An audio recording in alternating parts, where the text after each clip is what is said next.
Selamat datang ke saluran Berita 101. Hari ini kita akan bincangkan satu isu yang semakin hangat di media sosial berkenaan dengan Kemaskini STR 2026. Ramai rakyat keliru dengan maklumat yang bercanggah. Ada yang kata perlu Kemaskini, ada pula yang kata tidak. Jadi dalam laporan ini kami akan jelaskan berdasarkan kenyataan rasmi daripada Lembaga Hasil Dalam Negeri atau LHDN. Sejak beberapa minggu kebelakangan ini, pelbagai informasi tentang Kemaskini STR 2026 tersebar di media sosial namun tidak semuanya tepat. Sebenarnya LHDN telah pun mengeluarkan kenyataan rasmi di laman bantuan tunai mereka, bantuantunai.hasil.gov.my.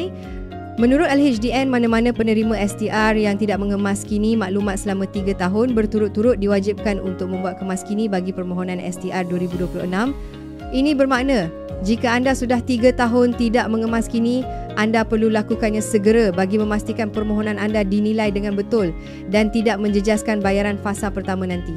LHDN turut menegaskan bahawa penilaian kelulusan STR tidak dilakukan oleh pegawai di kaunter daerah atau negeri tetapi oleh satu pasukan khas yang dipanggil DHQ.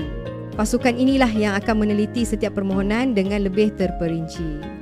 Jadi, walaupun pegawai di cawangan mungkin memberi nasihat bahawa kemaskini tidak diperlukan, anda perlu semak semula terutama jika sudah lebih 3 tahun tidak berbuat demikian. Ada juga yang mendakwa mereka tidak pernah kemaskini bertahun-tahun tetapi tetap menerima bayaran. Itu mungkin benar untuk tahun-tahun sebelum ini, namun perlu diingat, semakan kali ini dibuat dengan lebih teliti. Jika tahun ini anda termasuk dalam senarai semakan semula dan gagal mengemaskini, bayaran fasa pertama boleh ditolak. Jadi jangan ambil mudah, pastikan maklumat anda dikemaskini jika anda tergolong dalam kategori 3 tahun berturut-turut tanpa kemaskini.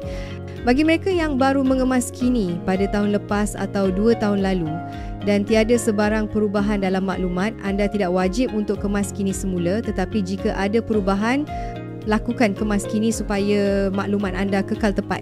Kesimpulannya, segala rujukan berkaitan STR 2026 hanya boleh dipercayai jika datang daripada sumber rasmi LHDN di laman bantuantunai.hasil.gov.my. Jangan mudah percaya dengan maklumat yang beredar di media sosial tanpa pengesahan. Itu sahaja laporan kami untuk hari ini di Berita 101. Teruskan mengikuti saluran ini untuk perkembangan terkini tentang bantuan kerajaan dan info rasmi seperti STR. Terima kasih kerana menonton.